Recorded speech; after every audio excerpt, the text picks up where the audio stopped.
It's the Happy Families podcast. It's the podcast for the time-poor parent who just wants answers now. Well, every Wednesday on the Happy Families podcast, I have a conversation with somebody who has something to contribute to the way you're bringing up your kids, a way to make your family happier, a way to tap into the very best in you and help you to see the very best in your children.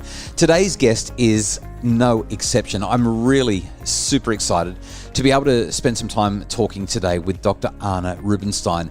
Now, the conversation that we're going to have is actually part of the Bringing Up Boys Summit. The Bringing Up Boys Summit was held earlier this year, and we had a whole lot of experts from around the world join us for conversations about what it is to bring up boys. But I think that you'll find that this content is useful not just for parents of boys, but for parents generally. My sense is that hearing what Dr. Arne Rubinstein has to say will make a big difference in the way that you engage with your family. Dr. Arne is the CEO and founder of the Rites of Passage Institute. He has over 30 years experience as a medical doctor, a counsellor, a mentor, a speaker, and a workshop facilitator. The programs, the seminars, and the camps that he's helped to develop have been attended by more than 350,000 people globally, while some of the largest schools in Australia have implemented his framework in wonderful ways. His programs are designed to support boys and girls to successfully transition healthy, safely into adulthood. His goal is to make rites of passage mainstream once again.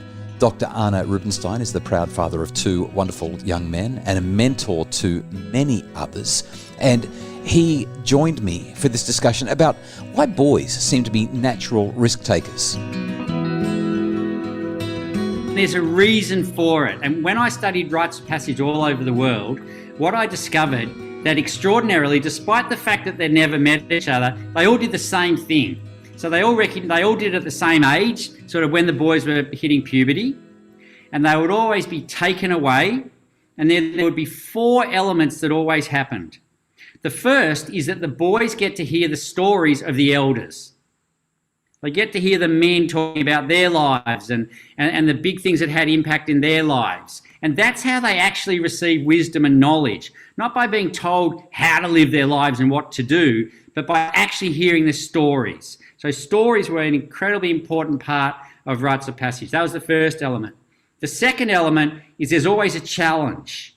And there was always a challenge that pushed a boy to his edge, and actually it did a couple of things. It actually made him face his own mortality and fear, and it humbled him. It humbled him, which is very interesting, because if this is an innate need inside a boy, and if we don't create it for him, he will go and do it himself. He will push himself to a point where his mortality is challenged, and if there's no supervision, the danger is that he'll actually kill himself or badly injure himself, which, I not only did emergency medicine, I did retrieval medicine. And not all the young men even make it to the hospital. And so I actually believe that every boy is going to go through a rite of passage. The question is, are they going to create their own, which, we hope is not too disastrous, or we're going to create something for them, which is actually appropriate. So, and then the other thing is, if the humbling doesn't occur, then they end up arrogant and entitled. And, how many young men do we know out there who are arrogant and entitled and think the world is there for them and it's just their role is to take as much as they can? So that was the first element, story. The second element, there's always a challenge. The third element is creating a vision for how you want to be in the future. What sort of man do you want to be? What's your role? How do you want to be in the community? And included in that vision is, what are the things from your childhood that you need to let go of if you're going to become that man? And then the fourth element, I call it an honouring or a recognition of spirit. And it's based on this idea that every boy is different and every boy is born with their own unique gifts and talents, their own genius and spirit. And one of the key things of a rite of passage is to recognise and bring out those gifts, bring out that talent, bring out that spirit. And they were things that were done. And so our challenge is then to make that appropriate for today, because we don't live in, the jungles of Africa or Papua New Guinea 200 years ago, the deserts of Australia. It's whatever we do has to be appropriate for now, and I can talk about that. But if we don't do those things, if we don't create a rite of passage, the danger is the boys do not evolve and end up becoming physically adult men, but still with the psyche, the behaviour, boy, which is a disaster. So in your book, The Making of Men, you actually talk about a world that runs on boy psychology. Correct. Can you just maybe, because I definitely want to get to these solutions and these ideas about what we can do, because I mean, we're not going to send our kids out to hunt a wild lion in the forest just down the street here. What do we do to, what does a world running on boy psychology look like? Yeah. So when I was doing the work, someone said, well, if you're going to talk about boys to men, you have to be able to define the difference. So I wrote a model, boy psychology, healthy man psychology. And boy psychology is what we typically see in a 6 to 8 year old boy. I'm the center of the universe. It's all about me, me. I want constant acknowledgement. I can't handle my emotions. If something goes wrong, I have a temper tantrum. I want as much power as possible. I'm going to live forever. I can never be wrong, never wrong. And I want a mother. I want a mother to be my servant, to do everything for me, to tell me how wonderful I am, to just be on call 24/7. Now, that's fine in a 6 to 8 year old. But if you imagine a man like a global leader or a head of community or a head of a family who still thinks he's the center of the universe, still thinks it's all about himself, wants as much power as possible, can never be wrong. When he doesn't get what he wants, he has a temper tantrum and wants a mother instead of a relationship, that's a major problem. And I actually think we live in a world that's run by boys. I was about to say, isn't it great that all of the men who run various countries in our world, or who have done, isn't it wonderful that they've actually matured from that boy psychology? That's right. We don't have to worry about that. Yeah. But it's a serious issue when those men can push buttons that change the lives of hundreds of thousands or millions of people, or make decisions. Do we want those decisions to be for the best of the people or for the best of that person? And so healthy man psychology is, I'm not the center of the universe, I'm part of a community. And power is not just for me, power is so I can do more good in my community. And if something doesn't work, I don't have a temper tantrum, that's actually domestic violence. I have to be able to stand with my emotions. And I'm not going to live forever. One day I'm going to die. And I'm not always right. I make mistakes. When I do make mistakes, I have to be accountable. And finally, I'm not looking for a mother. I'm looking for genuine relationship. And when I give my talks, which I do all around Australia and around the world, and I talk about this model, and I say, do any of the women in the audience know any men who still think they're the center of the universe, want power, acknowledgement, can't stand their emotions, are never wrong, and want a mother? And you see the women, and they sort of think, and they look at their husband, and they look back, and then there's this sort of this awkward shuffle, and we know exactly what I'm talking about here, and it's actually not okay. And all the stuff we're seeing in the Me Too movement and toxic masculinity and the patriarchy, and that's all inappropriate boy behaviour from men, and it's not okay. It's completely not okay. And a big part of it is because we don't have the rites of passage to create this shift from boy to man. Okay, so you can't start raising a teenager once he becomes a teenager. Well, we shouldn't necessarily say that. We can still do some good, right? Yeah. It's never actually too late. But we've got parents of boys from 8 to 18 who are watching this. Many of them are actually watching it with their boys. In the book, you've got quite a lot in chapter 5 about how you can't start raising a teenager once he becomes one. So we need to start parenting young boys the right way to transition them effectively from that boy psychology into what it is to be a man. Where do we start? How does this go? How does this happen? Because, by the way, you're not sending 8-year-olds out for these rites of passages opportunities. No. This happens as they're moving through their adolescence. No, look, that's completely true. And it is one of my sayings, you can't start raising a teenager once they become a teenager. So it does come down to parenting. And one of the things I've discovered, despite the fact that my main interest has been rites of passage, is there is a parenting issue. And many, many parents feel very lost and feel like they don't have a basic sort of guidebook, and they want to be the best parents they can, but it's hard because they're so busy, their children are so busy, there's so much technology available every moment, and there's not a lot of, I have found a lot of great guidance. So even though I do not want to be a parenting expert, I have found myself drawn into that sort of area. And we developed a model, and I can give you the link to send it out if that's okay on the thing. Great. And we talk about 7 strategies for building healthier relationships with our sons.